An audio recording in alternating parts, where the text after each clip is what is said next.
Hello, I'm Paul and welcome to this week's show. And this week we have a story about Ford and F1, Polestar, Waymo, Lexus manual transmissions, Cartel, Neo and something from Tesla.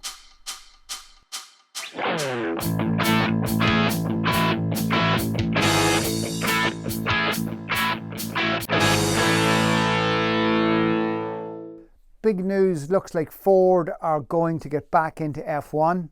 They're at the moment talking to Red Bull. The last time we seen Ford in F1 was between 2000 and 2004. At that stage, they entered F1 under the branding of Jaguar, a company that they owned at the time. Again, right now we're seeing this same frenzy among the manufacturers that we seen back then. Back in 2000, 2001, there was BMW were getting involved, Ford were getting involved, and Toyota were getting involved, and they all failed spectacularly back then. I think Ford are taking a very wise approach in how they're looking at it. They're looking at teaming up with Red Bull. Now, Red Bull were in discussions, and the discussions collapsed with Porsche earlier in the year. The reason being was Porsche wanted more or all control. In this instance here, Ford are happy to allow Red Bull to develop the transmission and the drivetrain and the engine systems in conjunction with assistance and technical support from Ford. Interesting statement that was made by Doug Field, who runs the EV division within Ford. The EV division is called Model E. He said that car manufacturers should be involved in F1 because it's a really good way to get good engineers. And interesting that the way they're looking at F1 and they're looking at how they're going to use their involvement in F1. But definitely lots of car manufacturer interest. And this is to do with the new rules for 2026. So these manufacturers are looking to be on stream with the new rules in 2026, which is then using the synthetic fuels as well. So all the new technology, all the new building, all the new engineering is to do with the 2026 rules and to do with the use of synthetic fuel. Polestar, which again has been the performance brand of Volvo, although they're breaking that link, they're breaking the Volvo link the whole time. Polestar are introducing a driver monitoring system as standard on its Polestar 3 crossover. They're going to have cameras monitoring the head, eyelid movement, and if the cameras detect anything abnormal, it can trigger the audio system, and it can trigger visuals on the dash, but it can also stop the car. It can bring the car to a stop as well if it feels the situation is becoming too dangerous. Again, another thing we spoke about now, we're a year running now, and this time last year we were starting to see these stories come up. This concept is going to be launched at the Consumer Electronics Show, CES, in LA in January. So again, that was one thing we were finding last year, that traditionally things that were launched at motor shows are now been launched at these technology shows as opposed to traditional motor shows. Waymo, the autonomous driving technology company in America, are expanding out the area by which they can use the cars autonomously, and they now are introducing a fixed service in Phoenix, Arizona.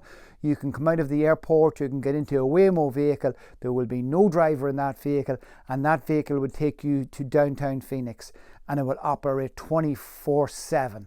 So this is a little glimpse of where we may see things in 10 or 15 years time.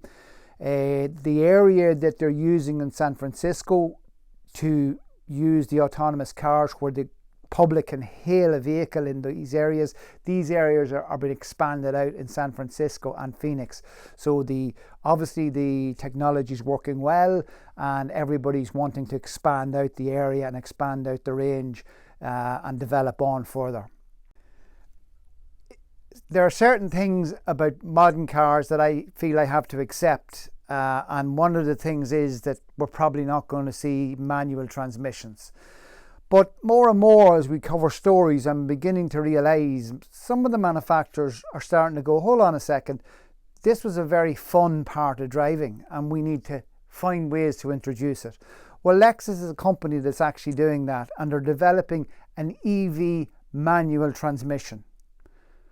In reality, it isn't a transmission at all. In reality, they're going to have a lever to change gears by, they're going to have a rev counter, they're going to have a third pedal, but they're all going to be simulating the feel and effect of a manual transmission.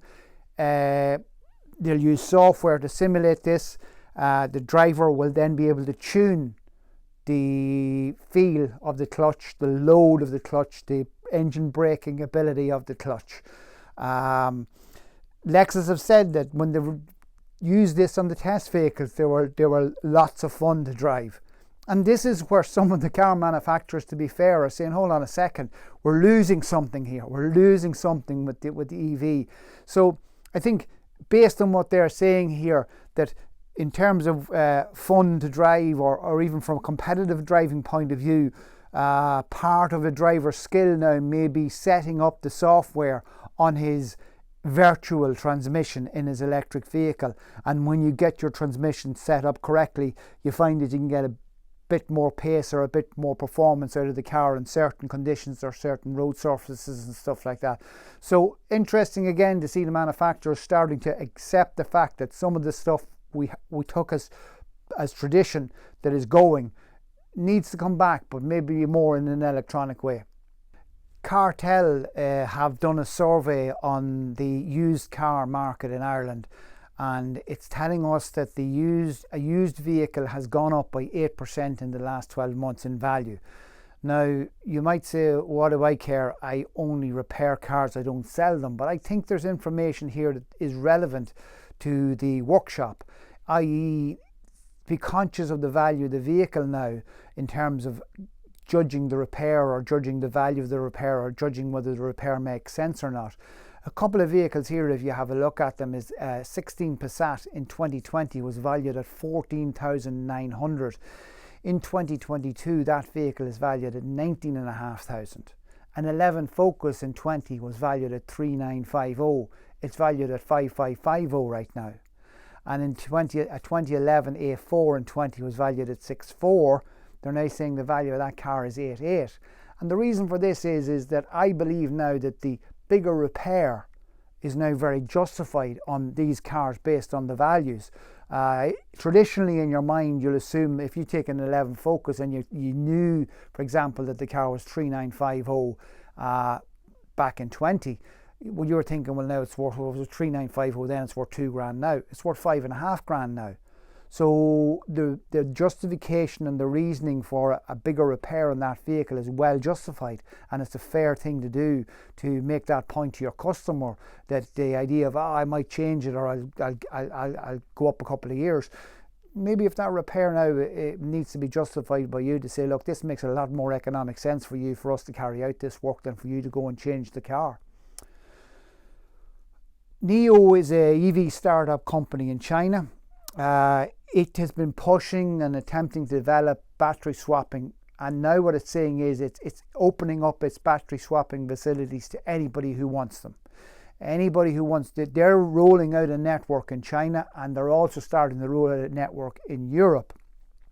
And what they're saying is to one and all, use our facility, use our battery swapping facility. Now the problem with this, ironically, is a little bit like mobile phones years ago. Everybody's using different charge plugs. The batteries are different, the shapes of the batteries are different, the charge points on the batteries are different, and this is creating a problem in terms of developing a swapping network. But if you look at the big issue that is out there, range and charging time are the big issues that are holding people back from EV.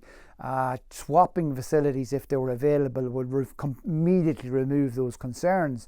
But in order for NIO to make this successful, they actually need to have other manufacturers to come on board, because even if they become very successful selling, there actually isn't sufficient volumes in even what they sell themselves to make their swapping centres make sense. But nevertheless, they're driving ahead with this idea. So as in so many of these areas, nothing is completely defined yet. Nothing is completely clear as to whether it's going to go left or it's going to go right.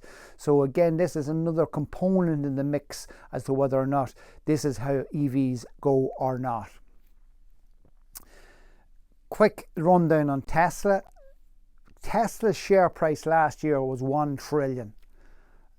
The numbers are mind-boggling around Tesla, but also what's mind-boggling is that share price has dropped in the current climate by 60%.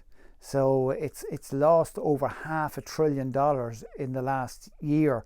And that's concerning. Okay, the general stock market is down and stuff like that, partly due to also it's dropping partly due to the fact that Elon has sold 23 billion of his shares in the company in order to buy Twitter. But yeah, some people are concerned that that's too big of a drop, but having said that, the company, the machine that is Tesla powers on. Their German plant, which is up and running now, is not hitting its target outputs. They did 3,000 Model Ys last year. Their target was somewhere between 5 and 10. They're saying that they're trying to ramp up production, but they're hitting red tape issues. Don't really know what that is, whether that's something to do with the authorities in Germany or something. And then the other side of things is Elon is saying that he wants to get car sales up to 20 million a year.